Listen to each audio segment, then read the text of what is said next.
हमारे चैनल को सब्सक्राइब करें और बेल आइकन दबाएं।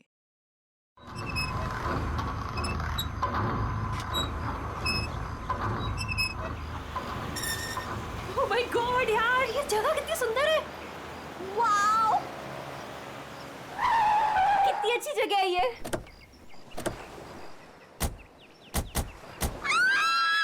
यहाँ मैं और आयशा रहेंगे। वाओ, थैंक्स करण। इतना तो मैं कर सकता हूँ ना तुम लोग के लिए। अब तुम्हें और आयशा को उस सड़े हॉस्टल में रहने की कोई जरूरत नहीं। बिल्कुल सही कहा करण। वैसे करण, मधु, मुझे लगता है ना कि जिस दिन तुम्हारी और मधु की शादी हो जाएगी ना, उस दिन तुम तो मधु को पूरा के पूरा मोहल्ला ही गिफ्ट में दे देने वाले हो।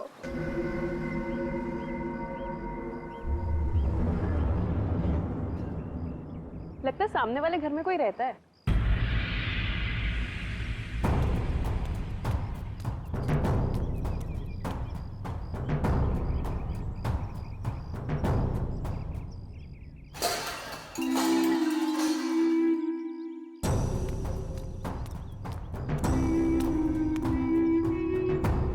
हाय, आई एम मधु।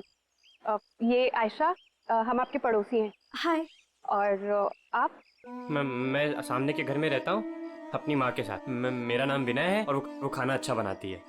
अब वो कौन? मेरी माँ खाना अच्छा बनाती है। तुम कौन हो? मैं करण हूँ, मधु का बॉयफ्रेंड। बॉयफ्रेंड गर्लफ्रेंड बॉयफ्रेंड गलत बात है। नहीं, मैंने कहा है बॉयफ्रेंड गर्लफ्रेंड, गलत बात है। विनय,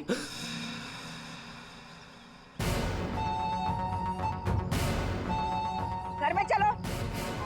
कितनी बार मना किया है कि अजनबियों से मत बात किया करो। आ रहा हूँ ना। देखो, वो मेरी माँ है, उनको नमस्ते करो। अरे नमस्ते करो उनको। इधर आओ, इधर आओ। अंदर चलो। आ रहा हूँ। सुनो, 8 बजने से पहले घर के अंदर चले जाना, ठीक है? क्योंकि 8 बजने के बाद ना वो आ जाता है। वो कौन? हैमरमैन।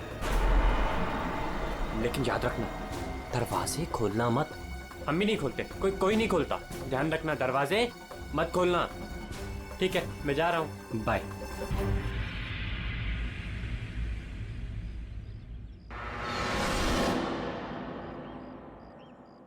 दिमाग खराब है इसका यार। इसकी माँ से बांध कर क्यों नहीं रखती है? क्योंकि उसकी माँ भी तो उसकी तरह अजीब ही है एक्चुअली। चलो सामान रखते हैं। यू आर ऑलराइट ना? या, आई एम फाइन।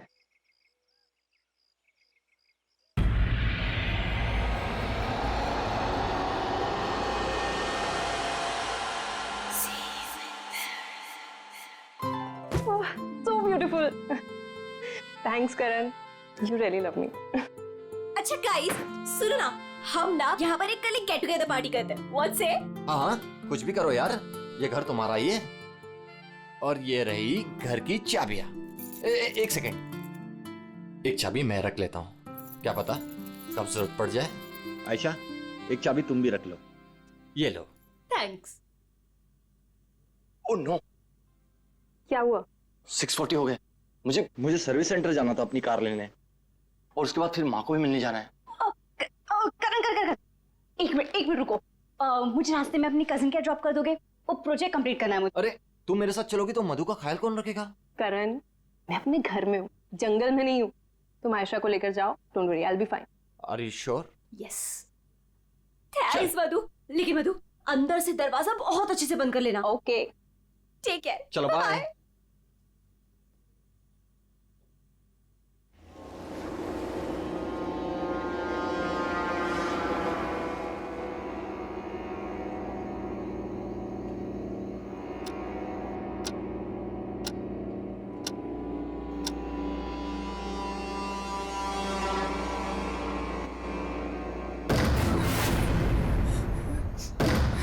कौन है? कौन है वहाँ? दरवाजा खटखटाना बंद करो। डरती नहीं हूँ मैं।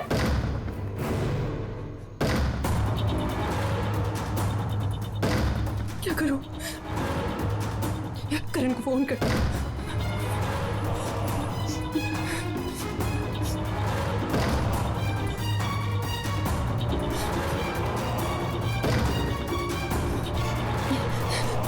करण का फोन स्विच ऑफ जा रहा है। आयशा को फोन करती हूँ।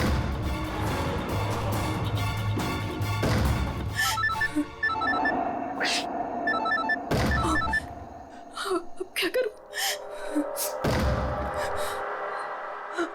अंधेरा करती हूँ।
सही था यार, पर मजा आ गया।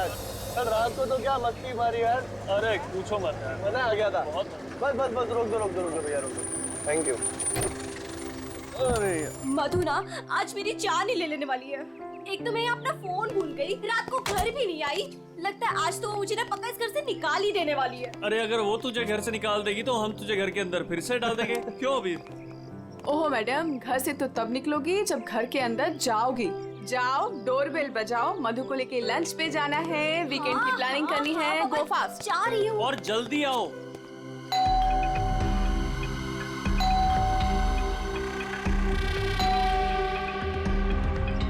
लगता है ना मैडम अभी तक सो रही है, दरवाजा ही नहीं खोल रही है। आयशा, तेरे पास इस घर की एक्स्ट्रा चाबी है ना? हाँ है। तो उस चाबी का क्या अचार डालेगी? जब चाबी है तो गेट खोलना, डोरबेल क्यों बजा रही है? ओ हाँ, मैं भी ना बिल्कुल पागल हूँ।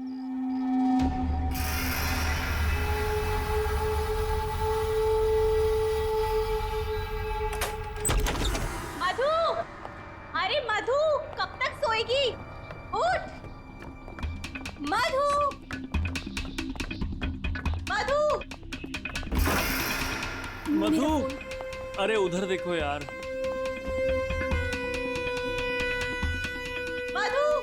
मधु बाथरूम में भी नहीं है। अरे वो तो बाहर भी नहीं है यार। यार ये मधु कहाँ चली गई है? मुझे बहुत टेंशन हो रही है। तू ठीक तो होगी ना? मधु, मधु, मधु, मधु,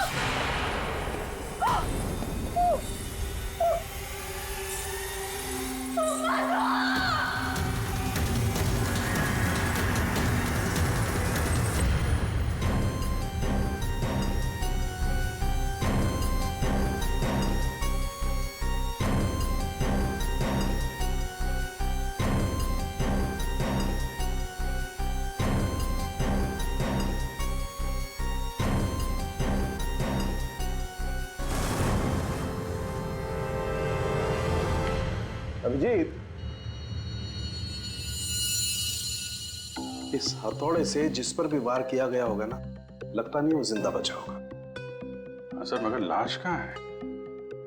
खूनी लाश ले गया और ये हैमर यहीं छोड़ गया। और हथौड़ा भी ऐसा जिस पर कहीं कोई फिंगरप्रिंट के निशान नहीं। और सर यहाँ पे तो कोई तोड़फोड़ भी नहीं मची हुई है, सब चीज अपने जगह पे। और दरवाजे का लॉक भी सही सलामत है, कोई फोर्स एंट्री नहीं है। और मधु के दोस्त भी बता रहे थे जब वो लोग अंदर आए तो ये दरवाजा खुला हुआ था।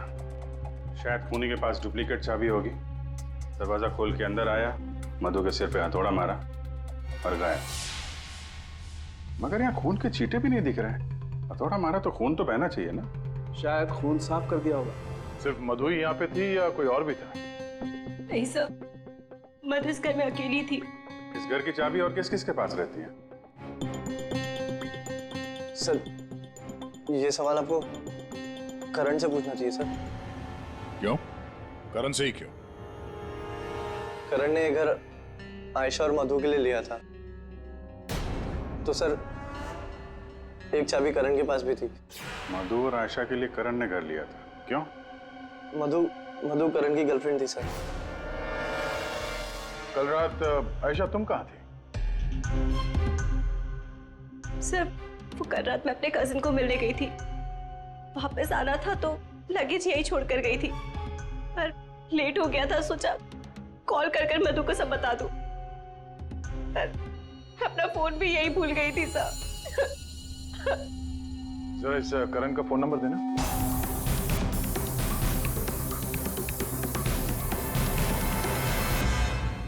Sir of. वो मेरे पास उसकी मम्मी का नंबर है। कल करण जब मुझे कजिन के यहाँ छोड़ने गया था तो कह रहा था कि वो घर जा रहा है मम्मी के पास।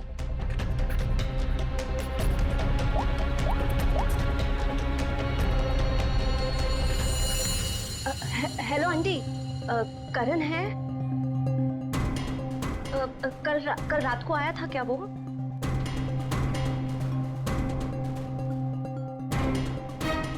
नहीं आंटी, कुछ नहीं, हो सकता है मधु के यहाँ गया हो। मैं आपको बाद में कॉल करती हूँ। तो करण कल रात अपने घर भी नहीं पहुंचा और यहाँ भी नहीं आया।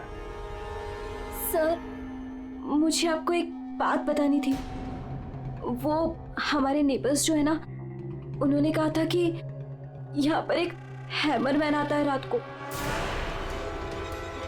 तो कहीं उसने ही तो कुछ नहीं कर दिया। हैमरमैन? किसने बताया तुम्हें ये? कौन है ये? विनय बेटा, कोई आ रहा है? हाँ माँ, कोई याद हो रहा है।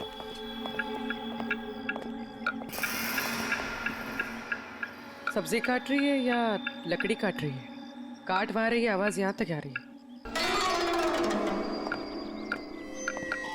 रमोला जी, आपने कल इनसे हैमरमैन के बारे में कुछ बोला था क्या? आप ऑफिसर है, उस घर में कुछ हुआ है क्या? जी हम लोग सीआईडी से। उस घर में क्या हुआ ये बाद में बताएंगे। पहले आप लोग ये बताइए, हैमरमैन कौन है? क्या बता रखा है इन लोगों को आपने? नहीं, है वो सच में। रोज शाम को आता है और हैमर से दरवाजे और खिड़कियों पे ठोकता है।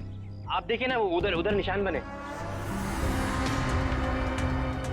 कल भी आया था रात को 8:30 बजे।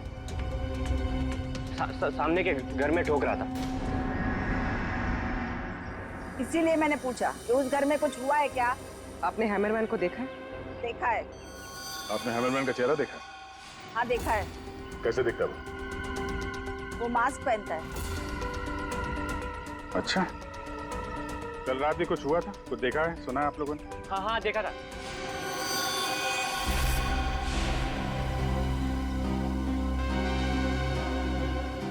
रमोला जी,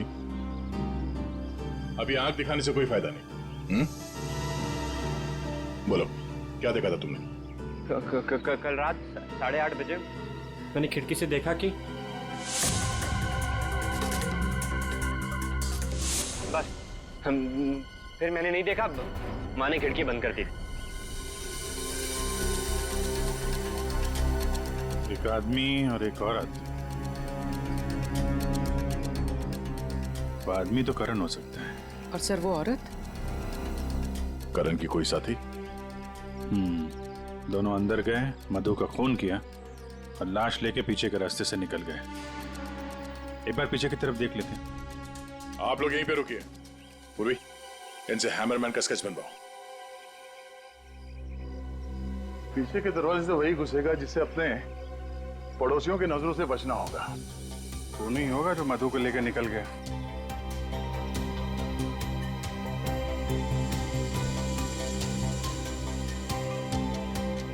ऐसे कैसे हो सकता है कि कोई भी निशान नहीं छोड़ा? मधु को मार करके लेके गया तो भी कुछ ना कुछ तो छोड़ा होगा कोई।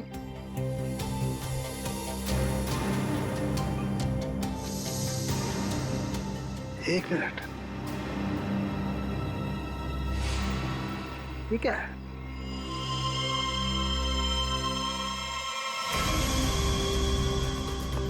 कुछ अलग से?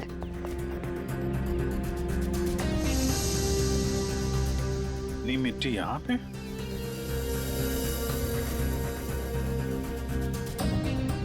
लगता है किसी ने यहाँ पे पैर वैर धुले हैं, इसलिए मिट्टी यहाँ पे है।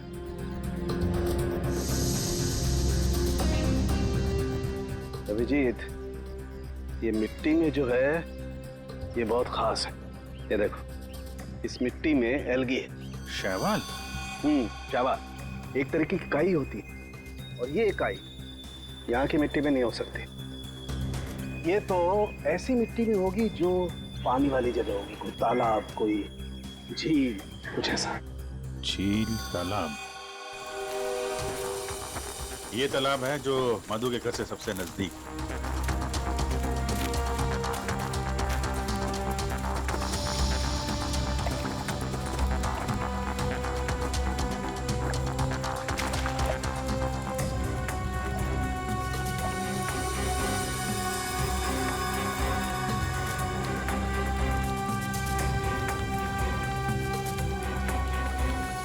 गया अभिजीत, ये देखो, यही कीचड़ वाली मिट्टी उस मधु के घर में है। इसमें भी वही एल्गी है, वही काई। तब तो ये मिट्टी अपने आप तो नहीं आई होगी ना, कोई ले गया होगा यहाँ से। अरे यार पंकज, जो आदमी इस तालाब से मधु के घर गया होगा उसके जूते के साथ चली गई मिट्टी। अब गया तो वही होगा जिसके पास मधु के घर की चाबी थी।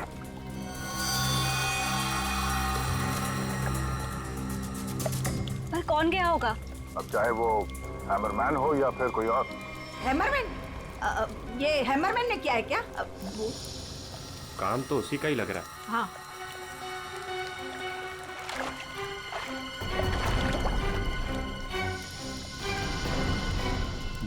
हाँ, वहाँ नीचे कुछ दिख रहा है।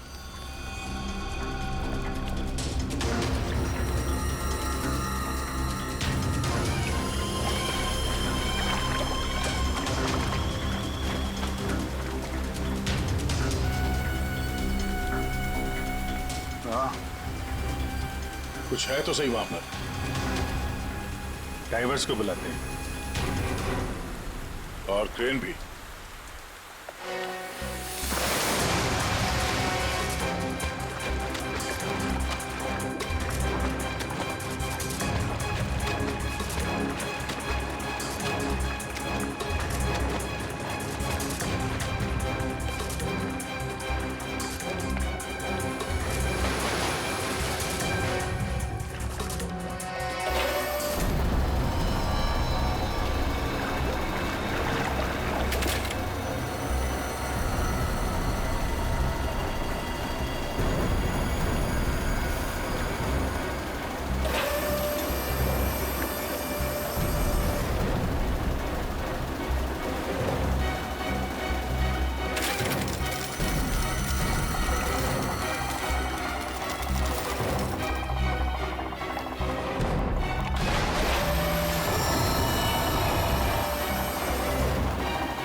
रोहित, ये करण की कार है ना? पर करण अपनी कार इस तालाब में क्यों फेंकेगा? हो सकता है हैमरमैन लेकर आया हो। करण की कार का नंबर और इस कार का नंबर दोनों सेम है।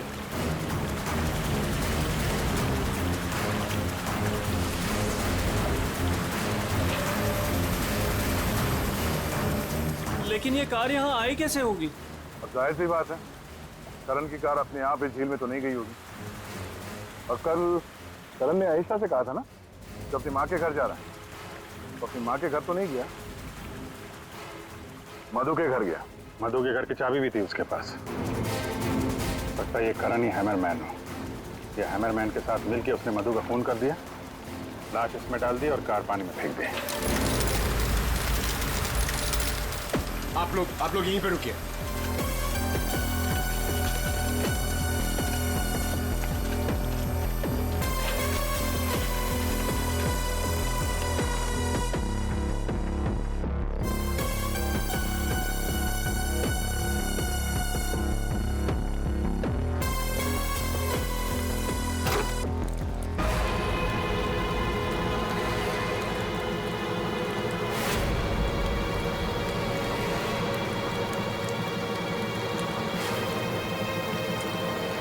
नो, ये तो करण है।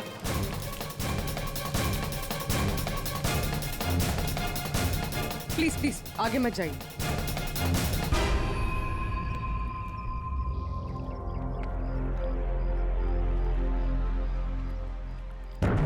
खोपड़ी बुरी तरह से टूट गई है। किसी भारी चीज से मार किया है। हथौड़े से ही मारा होगा। हैमरमैन ने मारा है। सर मतलब हैमरमैन ने करण को मारकर लाश गाड़ी में डाल दी और गाड़ी तालाब में फेंक दी। फेंका नहीं पूर्वी, इधर ढलान पे धक्का दिया और गाड़ी सीधा झील में। सर मगर अगर गाड़ी को धक्का मार के वहां तालाब में डाला है तो फिर ये नॉर्मल पतला दुबला आदमी नहीं होगा सर। ये हैमरमैन बहुत तगड़ा होगा सर, हट्टा कट्टा। या फिर दो लोग होंगे। अब ये करण तो मिल गया, मधु को ढूंढना है।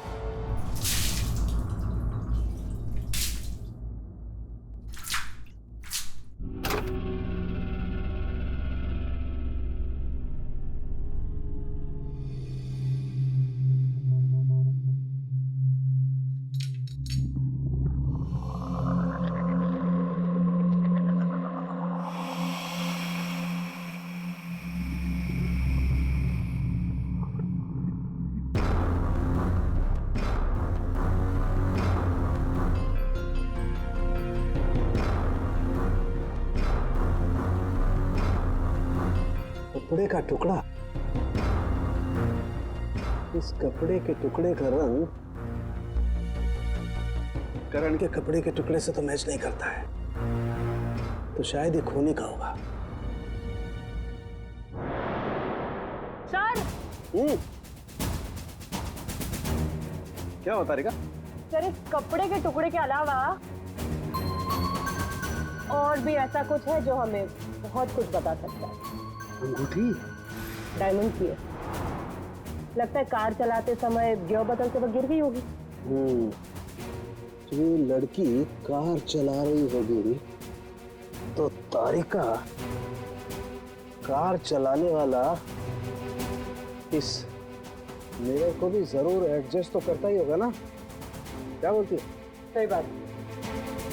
तो फिर ये मिरर भी कुछ ना कुछ कहानी जरूर बताएगा।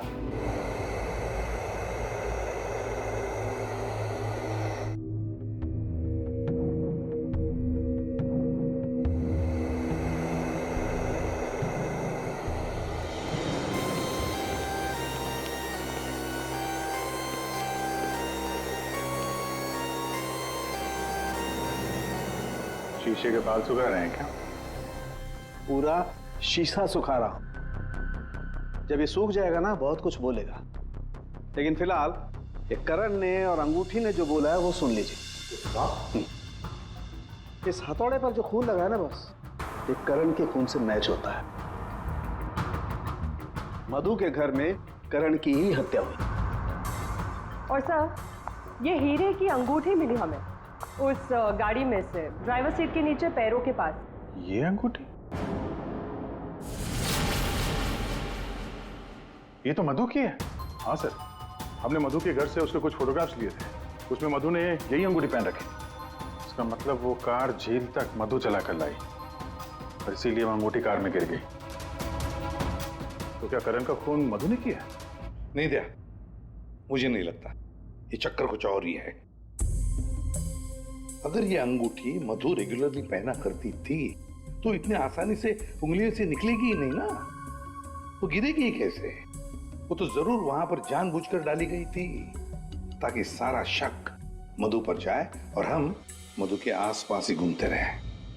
और सर मधु का भी अभी तक कुछ अता पता है नहीं। लो भाई, इस शीशे ने भी मुंह खोल दिया है। ये देखिए, इस पर बहुत सारी उंगलियों के निशान हैं। मधु यहाँ पर है नहीं, वरना उसकी उंगलियों से मैच करके दे। कोई बात नहीं सर, जब मधु मिल जाएगी तो मैच कर लेंगे। काम करते हैं, 7 बजे से लेकर 9 बजे तक ये करण कहाँ कहाँ था, इसके डिटेल्स निकालते हैं। अपने आप सब कुछ पता चल जाएगा।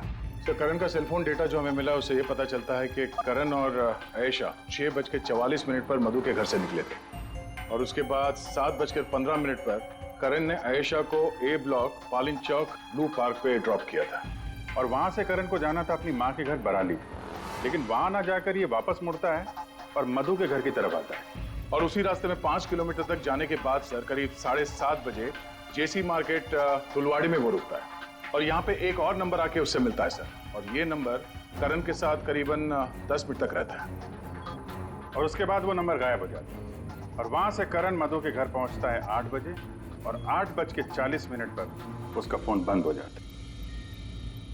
दूसरा नंबर किसका है जो करण से जेसी मार्केट में मिला था? सर रोहित का। रोहित, तुम करण का खून होने से पहले उससे मिले थे पूरे 10 मिनट के लिए, क्यों? सर मैं अपने दोस्त की मौत से बहुत ज्यादा डरा हुआ था सर, और मुझे समझ में ही नहीं आ रहा था कि मैं कैसे रिएक्ट करूं, क्या बोलूं। वो तो अचानक से उस दिन मैं उसे जेसी मार्केट में मिला, मैंने सडनली उसे वहां देखा। अरे करण, हे रोहित, कैसा है यार? कैसा है मेरा भाई? अरे तू यहाँ इस खिलौने की दुकान में क्या कर रहा है यार? तुझे यहाँ क्या जरूरत पड़ गई आने की? अरे बस ऐसे यार, किसी के लिए सरप्राइज ले रहा था और उसे सरप्राइज ही रहने दे। अच्छा सरप्राइज? चल यार, मुझे थोड़ी जल्दी है। कल मधु के इधर तू आ रहा है ना पार्टी में? हाँ कल आ रहा हूँ ना, लेकिन तू जा कहाँ रहा है? बस यार थोड़ा जल्दी में हूँ। अरे मैं तुझे छोड़ देता हूँ, चल मेरी कार पार्क है यहाँ, तू कल मिल मुझे। अच्छा चल, सी यू, बाय। और मेरे लिए तो ये सरप्राइज की बात थी सर, क्योंकि मैं उससे 2 महीने बाद मिल रहा था। ठीक है, तुम जा सकते हो, लेकिन जब तक इस केस की तहकीकात पूरी नहीं होती तुम ये शहर छोड़कर कहीं नहीं जाओगे। जाओ।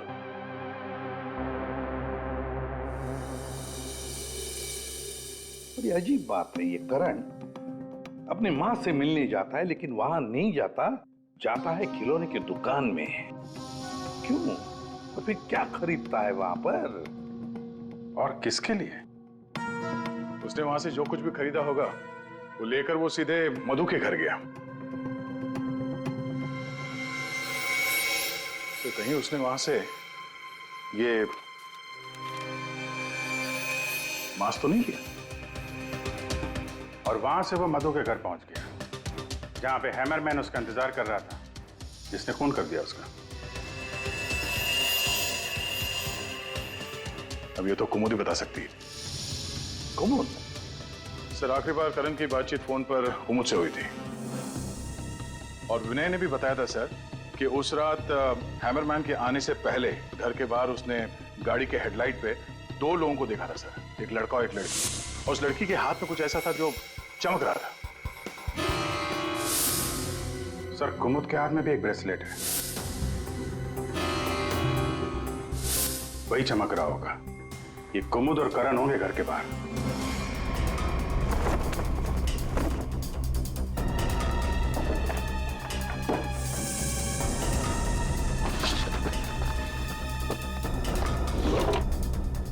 जब से करण की लाश मिली है तालाब में, तब से खूनी और भी होशियार हो गया है।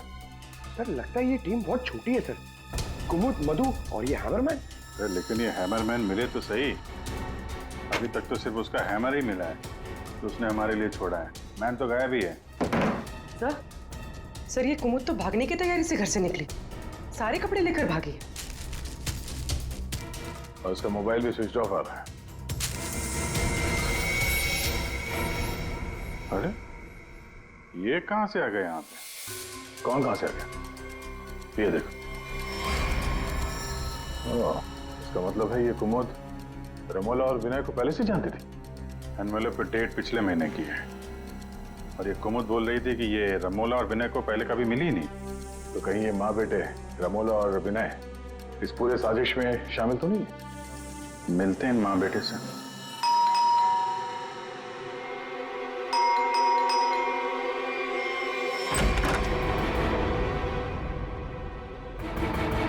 वो भी पंकज, घर की तलाशी लो, देखो कोई है क्या अंदर।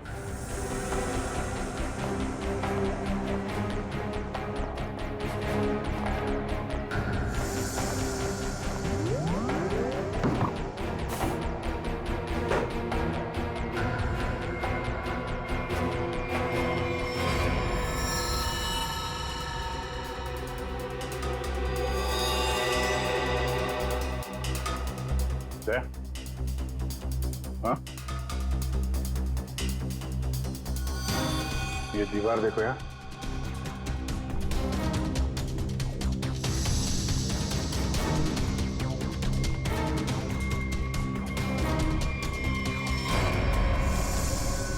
पेंट अभी ताजा है।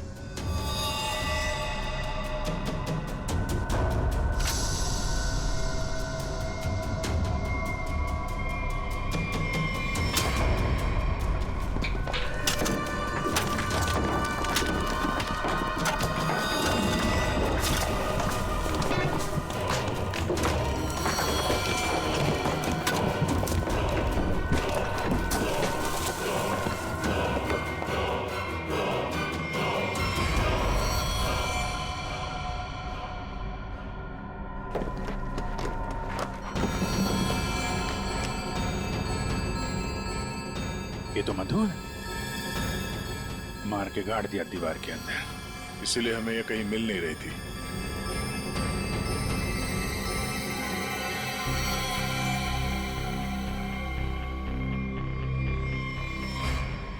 सर इसे भी हथौड़े से मारा है। इसके सर पे भी वैसी ही चोट है जैसे करण के सर पे थी। यार ये जो कुछ भी हुआ है कल रात 8:30 बजे के बाद ही हुआ है।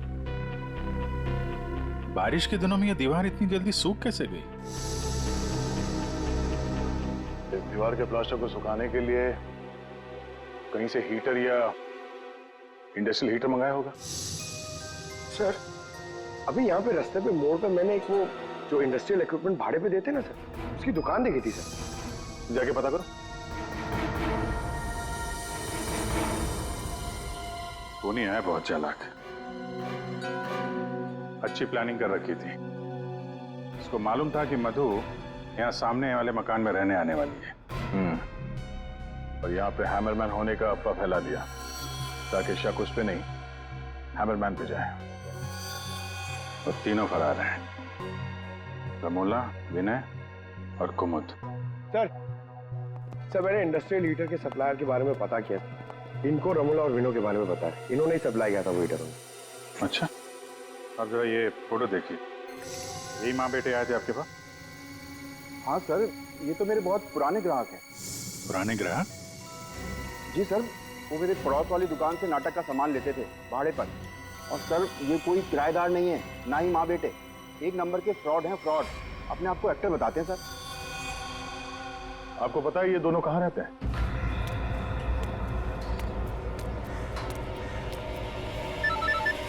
तो निकल, मैं मिलता हूँ। हाँ चल मिलते हैं।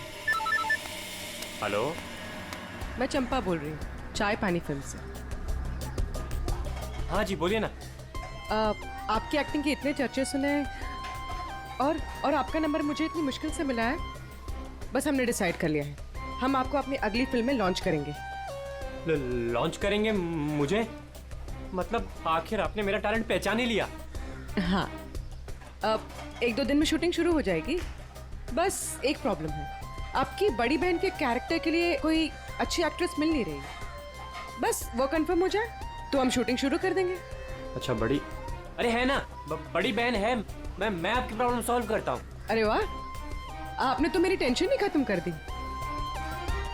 आप अपनी गली के बाहर आ जाइए, मैं गली नंबर 7 पे खड़ी हूँ।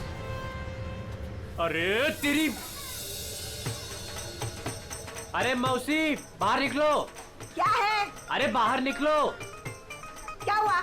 अरे अपनी किस्मत खुल गई, रोल मिला है अपने को। रोल? हाँ। कौन दे रहा है? कहाँ? अरे बाहर खड़े हैं ना गली के, तुम चलो मेरे साथ। चलो चल। चलो चलो।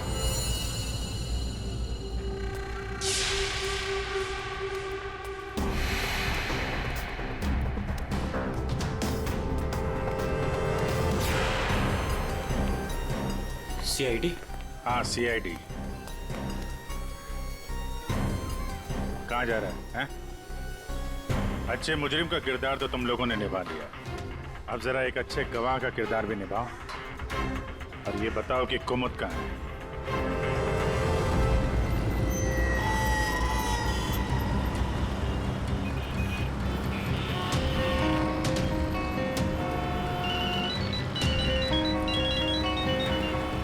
अरे तुम यहाँ हो, मैंने ध्यान ही नहीं दिया। तुमने क्यों कॉल किया मुझे? सब जानते हो फिर भी। अब मैं क्या करता? सीआईडी बुलाएगी तो क्या आना ही पड़ेगा। सीआईडी? तुमने मुझे सीआईडी के कहने पे यहाँ बुलाया? मैडम आप बहुत स्मार्ट है, लेकिन हम आपसे ज्यादा स्मार्ट हैं। सर आप मेरी बात सुनिए। नहीं, बात सुनेंगे आपकी, लेकिन ब्यूरो चल के सुनो। चलिए। कहाँ भाग रही मैडम? पैदल ही जाएगी क्या सीआईडी ब्यूरो तक? गाड़ी लाए हम तुम्हारे लिए, चल। और कितना इंतजार करना पड़ेगा? आखिर कोई बताता क्यों नहीं कि हुआ क्या है? जरूर बताएंगे आयशा जी, जरूर बताएंगे, लेकिन इससे पहले कि हम बताएं, तुम हमें बताओ कि हुआ क्या था। मैं? मतलब ये कि आप और मधु एक नए घर में शिफ्ट होती है, जहां पहले से ही कुछ गड़बड़ चल रही होती है। ऐसे में आप मधु को उस घर में छोड़कर अपने किसी कजिन के घर चली जाती हैं, और तो और अपना मोबाइल फोन भी वहां रख के जाती है, ताकि मधु तुमसे तो मदद ना मांगे। अजीब है ना? सर, मधु मेरी बहन जैसी थी, उसके साथ कुछ गलत करने के बारे में मैं सोच भी नहीं सकती हूँ। अच्छा, बहन जैसी थी? बहन तो नहीं थी ना? हाँ? अबीर, इस पूरे इन्वेस्टिगेशन में किसी ने तुम पर एक बार भी शक नहीं किया, क्यों? जो भी पूछा उसके बारे में तुम्हें कुछ पता ही नहीं। और जब मधु का खून हुआ उससे ठीक पहले तुम्हारा मोबाइल फोन स्विच ऑफ, कोई तुम पर शक क्यों करेगा? सर आप मुझ पर गलत इल्जाम लगा रहे हैं सर। मैं तो आयशा और मधु से सिर्फ 4 दिन पहले मिला था। मैं ऐसा क्यों करूंगा सर? और सर मेरा फोन पानी में गिर गया था, इसके लिए वो स्विच ऑफ है। हाँ, पानी में गिर गया था, उसी झील के पानी में जहां से करण की डेड बॉडी मिली थी। सर ये सारा प्लान तो विनय और अमोला ने सेट किया था।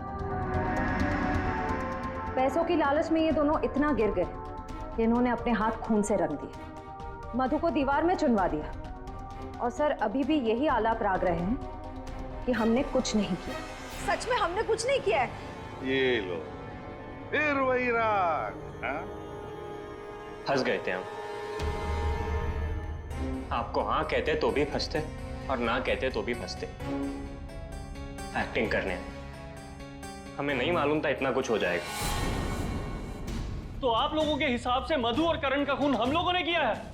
उन दोनों का खून तुम लोगों ने नहीं किया है, उन दोनों का खून किया है हैमरमैन ने, और वो हैमर हमारे पास है।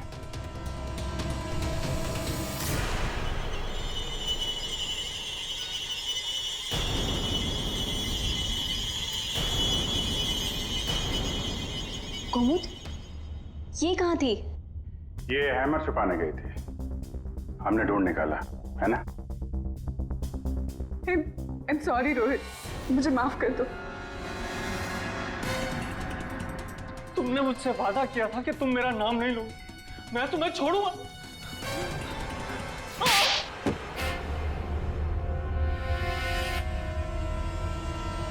हाँ मैं हूँ हैमरमैन। क्यों मारा तुमने उन दोनों को? वो दोनों तो तुम्हारे दोस्त थे ना? कोई दोस्त नहीं, कोई प्यार नहीं, वो दोनों धोखेबाज थे। मधु 5 साल से मेरी गर्लफ्रेंड थी, और 5 मिनट में उसने मुझे लात मार दी उस करण के लिए। जानते हैं क्यों? क्योंकि उसके पास पैसा था, और उसी समय मैंने डिसाइड किया कि मैं उससे बदला लूंगा, उन दोनों से। तुमने इसका साथ क्यों दिया? मैं रोहित से बहुत प्यार करती हूँ, मुझे उसका साथ देना पड़ा। तैयारी तो तगड़ी कर रखी थी तुमने। 3 महीने से प्लान कर रहा था मैं उन दोनों को एक दर्दनाक मौत मारने की, बस इंतजार कर रहा था। 3 महीने का इंतजार? किस चीज के लिए? सही वक्त का इंतजार, और वो सही वक्त तब आया जब मुझे करण ने मधु के लिए घर ढूंढने के लिए कहा और उसे मैंने ये वाला घर दिला दिया और उसके बगल वाला घर मैंने कुमुद के नाम से रेंट पर ले लिया और वहां इन दोनों घोचुओं को रखा, इन बेवकूफों को।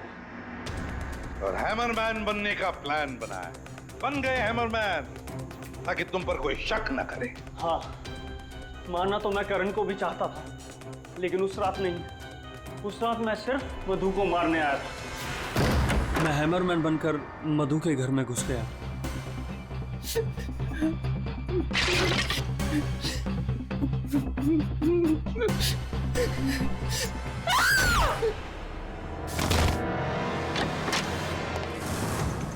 और मुझे इस बात का बिल्कुल भी अंदाजा नहीं था कि करण भी वहां पर आ जाएगा। वो मधु के साथ मजाक करने आया था, नकली हैमरमैन बनकर। उसने मास्क जब मैंने उसे मार दिया तब मुझे पता चला कि वो दरअसल करण ही था। मैंने कुमोद, रमोला और विनय की मदद से दोनों लाशों को ठिकाने लगा दिया। रोहित जी, ये हथौड़ा हमें ना भी मिलता ना तब भी तुम बच नहीं सकते थे, क्योंकि करण और मधु ने मरने के बाद भी हमें बताया कि खूनी तुम हो। रोहित, कुमुद, रमोला और विनय, तुम सब ने मिलकर मधु और करण का खून किया है। अब जेल में बैठकर हैमरमैन की नई नई कहानियां सुनाते बैठना इन सबको, तब तक फांसी का ऑर्डर तो आ ही जाएगा।